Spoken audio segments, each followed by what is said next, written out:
हाँ, तो हम लोग पिछले सेट में अभी अपने क्लास में 11th क्लास की मैथ में हम सेट थ्योरी देख रहे थे, जिसमें हमने सीखा था सेट की बेसिक डेफिनेशंस कि सेट किसे कहते हैं। तो सेट एक वेल डिफाइंड ऑब्जेक्ट्स की कलेक्शन को सेट कहते हैं। सेट को जनरली कैपिटल लेटर से लिखा जाता है। तो यहाँ ए क्या है? एक सेट है। ठीक है, अब इस सेट के अंदर में ए ई आई ओ यू लिखा हुआ है। तो यहां लिखा हुआ है ए ई आई ओ यू, इन्हें कहा जाएगा मेंबर्स, या फिर इसे हम कह सकते हैं एलिमेंट्स। ये मेंबर्स भी हो सकते हैं या एलिमेंट्स हो सकते हैं, कुछ भी हो सकता है। ये एक साइन लगाई जाती है, इसको belongs to, is member of, या इज एलिमेंट ऑफ भी कहा जाता है। अगर यही इस तरह से हो तो डज नॉट या is not member of, is not element of. और अगर ऐसे लिखा है स्मॉल एन, यहां पर स्मॉल एन सेट का नाम और इसको ब्रैकेट के अंदर में करके लिखा हुआ है, तो इसका मतलब होता है number of element in set ए। तो यहां पर नंबर ऑफ एलिमेंट हम गिन रहे हैं, तो पा रहे हैं क्या है? 5। ये हमेशा फाइनाइट के लिए होता है। अब हमें कुछ चीज जाननी पड़ेगी, कुछ इंपॉर्टेंट टर्म्स। इम्प्टी सेट, तो कहता है कि इम्प्टी सेट, भाई इम्प्टी सेट क्या होगा? सेट क्या है? एक झोला, एक कलेक्शन, और इम्प्टी है का मतलब होता है कि वह सेट तो है लेकिन उसका कोई एलिमेंट नहीं है। तो क्या होगा? Does not have any element. अब इसको एग्जांपल से हम समझते हैं। सपोज करिए कि हमने एक सेट मान लिया है ए, इसका एलिमेंट है एक्स, सच दैट एक्स क्या है? X such that x is member of natural number and x जो है वो 1 से बड़ा है, 2 से छोटा है। तो 1 और 2 से बीच में अगर हम पाए तो कोई भी नेचुरल नंबर नहीं मिल रहा है। तो इस तरह का ये क्या है? एक एम्प्टी सेट है। इस एम्प्टी सेट को हम एम्प्टी सेट को हम 5 से भी दिखा सकते हैं या इस तरह से भी दिखा सकते हैं। दोनों में से कोई भी ज्यादातर यूज होता है। इसमें 5 पढ़ते हैं, 5।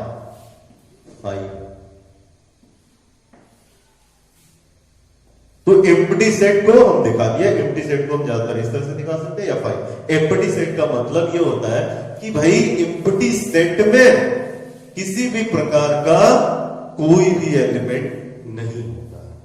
उसी तरह से अगर हम कहें सिंगलटन सेट, सिंगलटन सेट, ये क्या होता है? नाम ही कहता है सिंगलटन है। ये सिंगलटन सेट का मतलब होता है एक ऐसा सेट जिसके पास केवल एक ही एलिमेंट है। कि क्या कह सकता है? ओनली वन एलिमेंट, एक ही एलिमेंट ही होगा।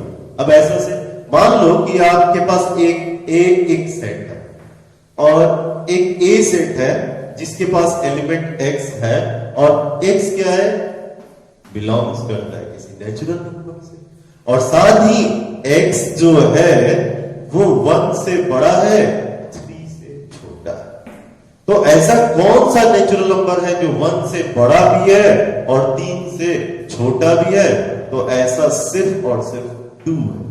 तो ऐसा दूसरा कोई नंबर नहीं हो सकता। इसलिए केवल और केवल एक ही एलिमेंट होता है जो पाया जाता है इस सेट में। तो हम कहेंगे कि ये सिंगलटन सेट है, क्योंकि सिंगलटन सेट में केवल और केवल एक ही एलिमेंट पाया जाएगा। अब हम देख रहे हैं दूसरा एक इंपॉर्टेंट पॉइंट है हमारे पास है फाइनाइट। फाइनाइट सेट क्या होता है? फाइनाइट सेट कहता है कि फाइनाइट सेट नाम से ही पता है ये फाइनाइट है, जिसकी बाउंड्री क्लियर है। फाइनाइट सेट की बाउंड्री हमेशा क्लियर होती है, पता होता है हमेशा। It has a fixed number of element, number of element, fix number of element है। इसके एलिमेंट फिक्स होते हैं कि कितना है। आप इसके बारे में कह सकते हैं जैसे ए 1 2 3 4 5, ये एक फाइनाइट सेट हो गया। अब फाइनाइट सेट में क्या क्या बातें हैं देखो, फाइनाइट सेट की इसके एलिमेंट का आपको क्लियर है, तो हम कह सकते हैं number of element in A here 5। Clear है, फाइनाइट सेट जिसकी आपकी बाउंड्री क्लियर होती है। अब ये बाउंड्री क्या होता है, बाउंड्री लोगों को कई बार समझ में नहीं आता कि ये बाउंड्री क्या होता है। तो हम जब तक फाइनाइट इनफाइनाइट क्लियर करेंगे उसके बाद इसकी बाउंड्री को भी समझेंगे, इस बाउंड्री का क्या मतलब है और हम उसे कैसे दिखाते हैं। अब अगला इनफाइनाइट, इनफाइनाइट सेट। देखो इनफाइनाइट सेट का मतलब क्या कि इसके एलिमेंट जो होंगे वो फिक्स नहीं, इसके एलिमेंट की संख्या फिक्स नहीं, कोई बता नहीं सकता इसमें कि कितने नंबर ऑफ एलिमेंट है। Does not have fixed element. अब पता ही नहीं है कि फिक्स्ड एलिमेंट कौन कौन से, does not have fixed element. Element का पता ही नहीं है कि भाई एलिमेंट जो है क्या है, कितने हैं। अब जैसे सपोज करो कि ए x such that x is the element of natural number and x is greater than 5। अब इसको अगर आप रोस्टर फॉर्म में देखें तो क्या होगा, नेचुरल नंबर लिखना शुरू करते हैं, ग्रेटर देन 5 लिखना है। नेचुरल नंबर क्या वो नंबर है 5 से बड़ा है, चलो बड़ा लिख लो, 6 7 8 9 10 11 कहां तक लिखना है, डॉट डॉट डॉट लगा दिया, हमें पता ही नहीं है कहां तक लिखना है। अब जब आपको पता ही नहीं है कि कहां तक लिखना है तो क्या इस एलिमेंट में कोई फिक्स हो पाए, क्या बाउंड्री पता चल पाई कि कहां तक जाएगा, नहीं, आपको बाउंड्री नहीं पता चल पाई। और अगर आपको इसकी कोई क्लियरेंस बाउंड्री ही नहीं पता है तो हम कह सकते हैं इनफाइनाइटली चल रहा है। तो इस तरह का सेट इनफाइनाइट सेट कहलाता है। अब ये इनफाइनाइट सेट हो गया कि जिसकी हमें क्लियर पता ही नहीं है इसके कितने एलिमेंट होंगे, कितनी बाउंड्री होगी, क्या होगा हमें मालूम ही। तो जब हमें पता नहीं है कि कितने एलिमेंट होंगे, कितनी बाउंड्री होगी, तो हम ये चलता रहेगा, ये चलता रहेगा, इसलिए कोई पता। अब एक चीज होती है लिमिट, ये क्या होती है थोड़ा हम समझते हैं कि लिमिट के बारे में। सपोज करो कि आपके पास एक इंटीजर सेट है, इंटीजर सेट। इंटीजर सेट कैसा होता है, 1 2 3 4 5 ऐसे ऐसे इधर भी बढ़ सकता है, -1 -2 -3 -4 -5, ये इधर भी बढ़ सकता है, इधर भी बढ़ सकता है। हमने क्या करा कि हम जो सेट उठा रहे हैं वो यहां से लेकर के यहां, इसको लिखने की क्या तरीका, मेरी वैल्यू सपोज ये वैल्यू x है तो ये x -4 से बड़ी है, क्योंकि हम जानते हैं नंबर लाइन पर इधर बढ़ता जाता है, तो x क्या इससे बड़ी है, ओके, -4 से ये वैल्यू बड़ी है। और दूसरा वैल्यू क्या हो सकता है, हम ये कह सकते हैं कि x जो है ये 4 से छोटा है। तो एक तरीका ये हुआ कि आपने जहां बाउंड्री थी ये 3, इसके बाद वाले लिया, इस 3 के बाद में लिया, जो कि इसमें नहीं है, हमारे x में ये वैल्यू नहीं है, ये ग्रेटर देन है तो ये इसके वैल्यू नहीं। और दूसरा कि हम ये कर सकते हैं कि हम इस तरह से लिखें कि ये -3 से बड़ा होगा क्योंकि ये सारे नंबर है, और इक्वल टू होगा क्योंकि हमें -3 इस बाउंड्री को लेना है, साथ में ये छोटा होगा लेकिन बराबर भी होगा, छोटा होगा तो ये सारे, अगर बराबर होगा तो ये, यानी हमारी ये बाउंड्री इंक्लूडेड। जब बाउंड्री यहां पर क्या है, boundary is not included, included, boundary यहां पर क्या है, boundary is included. Is included. अब देखो यहां बाउंड्री इंक्लूडेड नहीं है, बाउंड्री इंक्लूडेड नहीं है, यहां बाउंड्री इंक्लूडेड है। तो हम इसे कहेंगे कि ये जो इंटरवल्स है ओपन इंटरवल्स है। किधर हो गए? इसे ओपन इंटरवल कहेंगे कि भैया जो हमारा इंटरवल है वो तो छूटा हुआ है, ओपन खुला हुआ है, वैल्यू उसके अंदर का, और जिसमें इंक्लूड किया जा रहा है हम आप इसको कह देते हैं क्लोज इंटरवल। अब कई बार दोनों मिक्स करके भी लिया हो सकता है। तो ओपन इंटरवल पहले हम ये समझ लेते हैं और क्लोज इंटरवल कैसे दिखाने। फॉर एग्जांपल हमें वैल्यू लिखनी होगी कहीं, तो हम इस x की वैल्यू को कैसे लिख सकते हैं? ओपन इंटरवल में -4 से लेकर के 4 कॉमा मार दिया, ओपन है तो दोनों तरफ खोल दिया ऐसे। और अगर क्लोज करना है तो यही वैल्यू 3 से जा रही है, अंदर की तरफ मूव कर दिया, ये हो गया क्लोज। लेकिन कई बार ये होता है कि और भी तरीके हैं जिनमें दोनों मिक्स कर देता है। सपोज करिए कि हम इस तरह से भी वैल्यू बता सकते हैं कि x की वैल्यू 3 से शुरू होती है, इसको इंक्लूड कर दिया लेकिन इसको छोड़ दिया। दूसरी बात हम ये कह सकते हैं कि इधर -4 से ग्रेटर देन है और इसको इंक्लूड कर लिया, यानी यहां 3 क्लोज्ड है, तो हम इसको ऐसे लिख सकते हैं नंबर लाइन पे कि -3 क्लोज्ड है, 4 लेकिन ओपन है। यहां भी हम लिख सकते हैं कि -4 जो है ओपन है और 3 क्या है? क्लोज्ड है। तो ये तरीके हैं दर्शाने के फाइनाइट और इनफाइनाइट सेट के एलिमेंट्स की वैल्यू को, एलिमेंट्स की वैल्यू को समझाने के तरीके हो सकते हैं। ये 4 तरीके हो सकते हैं कि open open, close close, open close है और यहां इधर ओपन है उधर क्लोज, और या फिर दोनों की तरफ हो सकता है। तो ये हमने अभी देखा।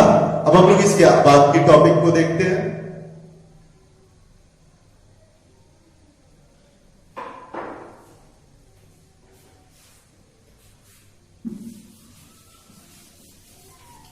तो इसके बाद हमारा टॉपिक है सबसेट।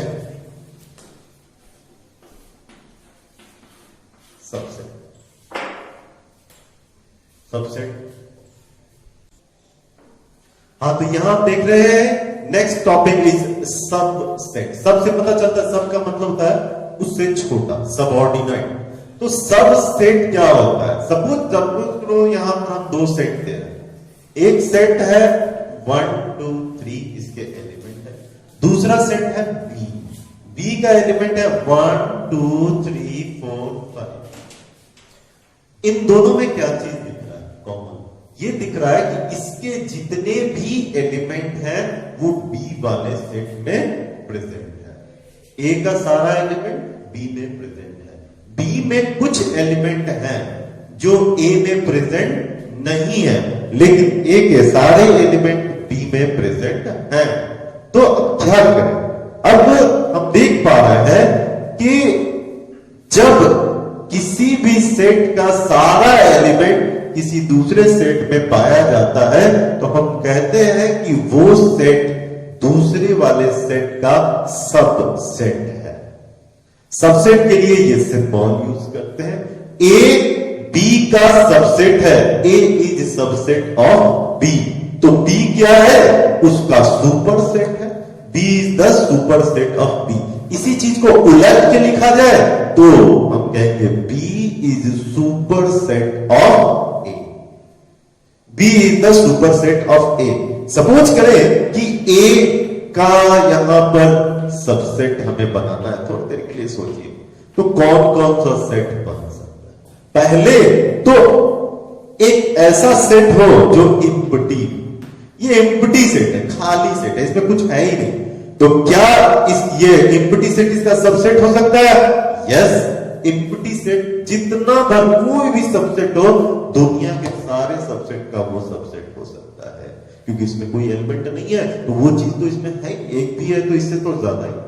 तो इम्पटी सेट हर सेट का सबसेट होता है। दूसरा सबसेट हम क्या बना सकते हैं, 1 बना सकते हैं, फिर बना सकते हैं 2 और फिर बना सकते हैं 3, ये भी हो सकता है। फिर ये 1 2 भी हो सकता है, 2 3 भी हो सकता है, 3 1 भी हो सकता है, 1 3 भी हो सकता है। और फिर हम ये देखते हैं 1 2, ये भी हो सकता है। क्या ये सारे एलिमेंट इसमें नहीं है? हैं। तो एक बात पता चली कि भाई तो सबसेट है ए का, साथ ही कोई भी सेट खुद भी अपना सबसेट होता है। दुनिया में कोई भी सेट जो होता है अपना सबसेट खुद होता है, खुद अपना सबसेट होता है। और एक बार किसी ने कह दिया कि बताइए किसी भी नंबर में, किसी भी सेट में कितने सबसेट पॉसिबल है। तो अगर हम यहां देखें तो हम देखा इसका एलिमेंट कितना है। पहला नंबर ऑफ एलिमेंट इन ए कितने, 3 है, 3 है। और अगर हमने सबसेट बनाया तो पॉसिबल सारे सबसेट देखा कितना हुआ, 1 2 3 4 5 6 7 8, 8 सबसेट हुआ। ये एक फॉर्मूला पे चला आता है जिसपे हम कहते हैं कि अगर हम 2 to the power 3 कहें तो ये 8 होता है। तो नंबर ऑफ सबसेट पॉसिबल कितना होता है, नंबर ऑफ सबसेट वो होता है 2 to the power n, where n is number of element, number of element, n जो है नंबर ऑफ एलिमेंट्स होते हैं। तो नंबर ऑफ एलिमेंट हमें पता चल गया है। अगर तो हम 2 to the power समथिंग कर करके यहां हम दे सकते हैं। अब एक बात आ जाती है कि कई ऐसे सेट्स हैं, इसमें से मैं इस सेट को हटा देता हूं, इस सेट को हटा देता हूं। बाकी सब सेट में एक बात खास है कि सारे सेट इसके सबसेट भी, अपना वाला सेट कह दिया कि भाई हम तो सबसेट है क्योंकि मेरा सारा एलिमेंट है, ठीक है मान लिया, बच नहीं रहा है, कहना यार आपने ही को सबसेट कर दिया इसका, ये क्या बात हो गई। कह रहा नहीं तुम्हारे वाले को हम नहीं मानते, बाकी सबको सबसेट मानते, क्योंकि सबसेट का मतलब एक फील्ड होता है छोटा। तो बाकी सब नाम किया कि भाई बाकी सब प्रॉपरली सबसेट है, तुम अपना तो सबसेट कर ही लिए। तो अब एक अलग टर्म हमने दे दिया, प्रॉपर सेट। प्रॉपर सेट या प्रॉपर सबसेट क्या हो गया, तो प्रॉपर सबसेट वो हो गया कि ए बी का सबसेट होगा और ए और बी एक दूसरे का इक्वल भी नहीं होगा, तभी हम कहेंगे कि प्रॉपर सेट। सपोज ए जो हमने यहां लिखा हुआ है 1 2 3 और बी एक सेट है, 1 है और 2, और सी 2 है और 3, 2 है 3 है। तो यहां आप देख पा रहे हैं कि B जो है is subset of it, yes. और क्या B और A इक्वल है, नहीं, B और A इक्वल नहीं है, इसके नंबर अलग हो जा रहे हैं, तो B is not equal to A। तो हम क्या कहेंगे, तब B जो है ना प्रॉपर सेट है, सही में उससे छोटा सा। तो प्रॉपर सेट तभी हो सकता है जब उसका सबसेट हो और उसके इक्वल सेट को नहीं लेना, तो उसको छोड़ दिया तो जो बच गया वो कहलाता है प्रॉपर सेट। अब हम देखते हैं यूनिवर्सल सेट।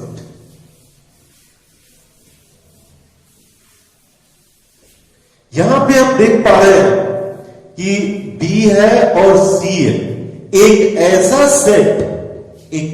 सेट जो जितने भी बचे हुए सेट दिए हुए हैं इस जगह पर उन सब का super set. A is the super set of B C, तो ए बी का भी सुपर सेट है और ए सी का भी सुपर सेट है। तो ए जो हो गया ना यूनिवर्सल सेट हो गया, universal set, universal set. Universal set किसे कहेंगे, it is super set of all sets, all sets, जितने भी सबसेट हैं, जितने भी बचे हुए सबसेट्स हैं, उनका ये क्या है, सुपर सेट है।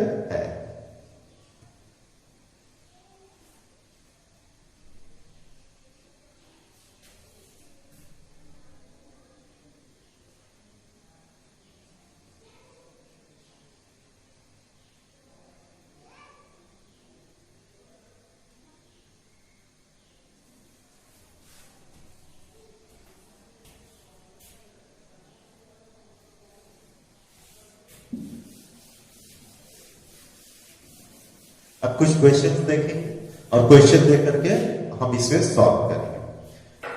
पहला क्वेश्चन है, क्वेश्चन इज A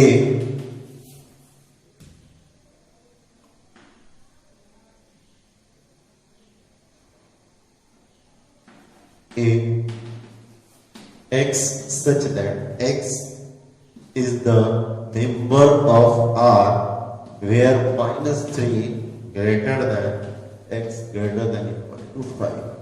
हमें इसे रोस्टर फॉर्म में कंप्लीट करना है, हमें इसे रोस्टर फॉर्म में कंप्लीट करना है, तो क्या हो जाएगा, A x रियल नंबर का सेट है, कहां से शुरू हुआ है, 3 से ओपन, ये कैसा है, यहां ओपन और यहां क्या है, close.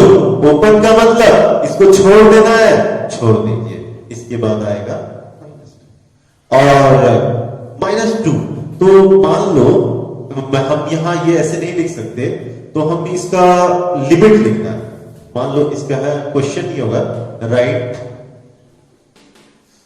Interval boundary, interval boundary, हमें आपको इसकी बाउंड्री लिखनी है। तो भाई इसका क्या होएगा, -3 लिखा, इसको छोड़ना है, चलो छोड़ना, यहां से कहां तक जाना है, 5 तक, 5 इसको लेना है, किसी किसी बुक में ये भी दिया रहता है, जैसे ओपन है तो ओपन के लिए ये लिख देगा ऐसे, और 5 के लिए ऐसे,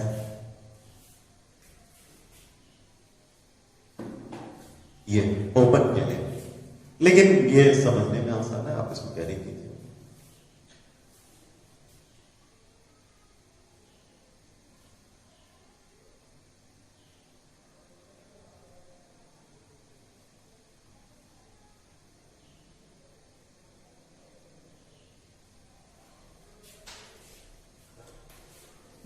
अब हम देख रहे हैं आगे operation of set, operation of set, set की ऑपरेशंस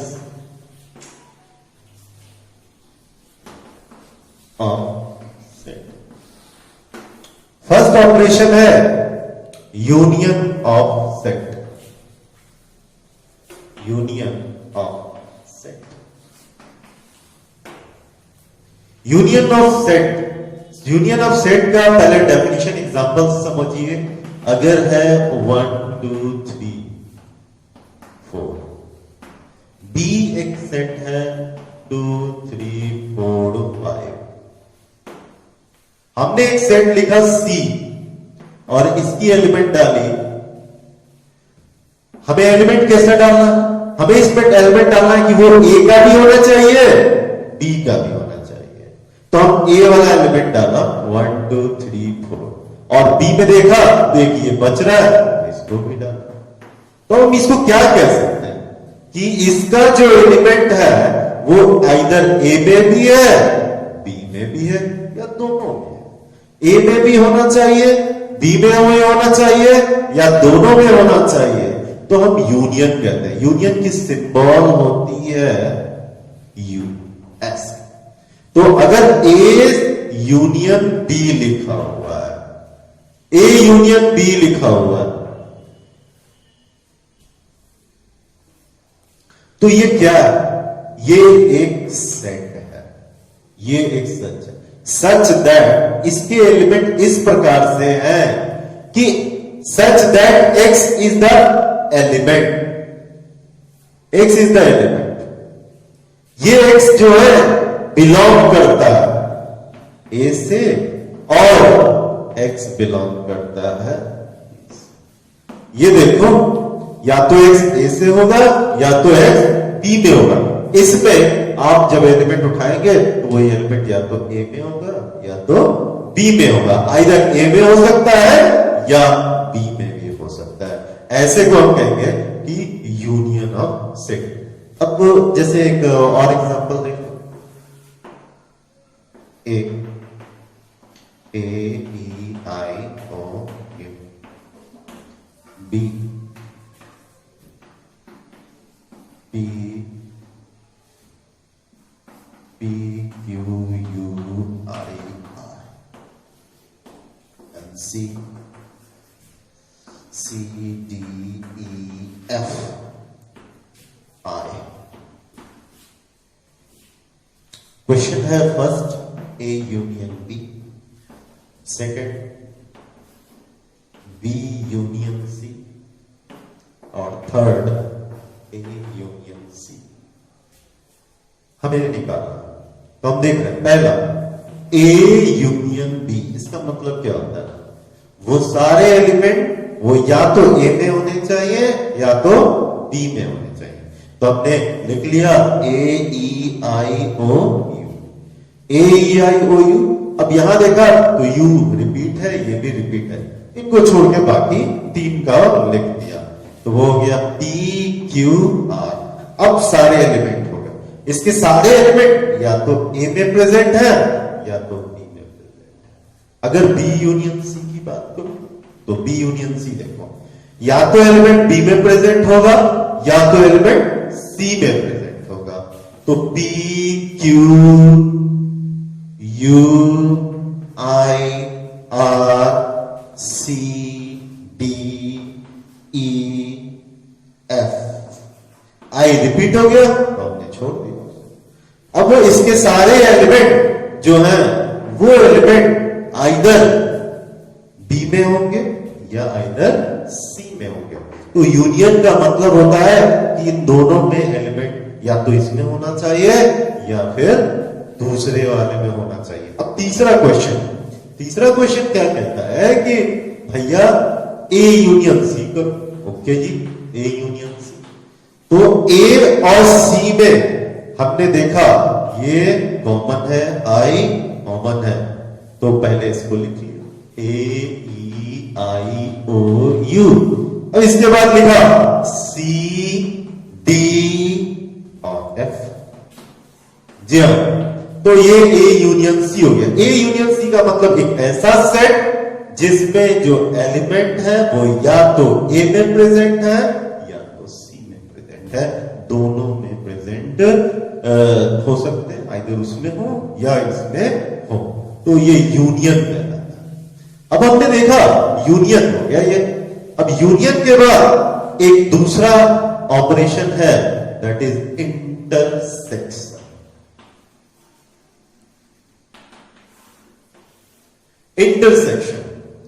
इंटरसेक्शन में सिंबल है इसका उल्टा ही होगा। अब मान लो एक सेट है A, 1 2 3 4 5, और एक सेट है B, 9 10 2 3 7 6, इस तरह से कुछ सेट। अब हम देख रहे हैं कि हम ये कहना चाहते हैं कि एक ऐसा सेट लिखो जिसमें एलिमेंट जब भी हो तो दोनों में प्रेजेंट होने चाहिए। एक A में भी होना चाहिए एंड B में भी होना चाहिए, कॉमन होना चाहिए। तो A एंड B दोनों में होना चाहिए, तभी हम कह पाएंगे कि ये यूनियन इंटरसेक्शन हुआ। तो A इंटरसेक्शन ये दोनों में होना चाहिए। तो ये C सेट जो है ना, C एक्चुअली में क्या है, A इंटरसेक्शन B। तो अब इसका डेफिनेशन अगर कोई मांगे तो A इंटरसेक्शन B का मतलब होता है एलिमेंट जो कि A का मेंबर है एंड एलिमेंट B का भी मेंबर है, तभी हो पाएगा। तो वो बी का भी मेंबर है। एलिमेंट ए का मेंबर है एंड एलिमेंट बी का मेंबर है। एक एग्जांपल और समझ लेते हैं इसको।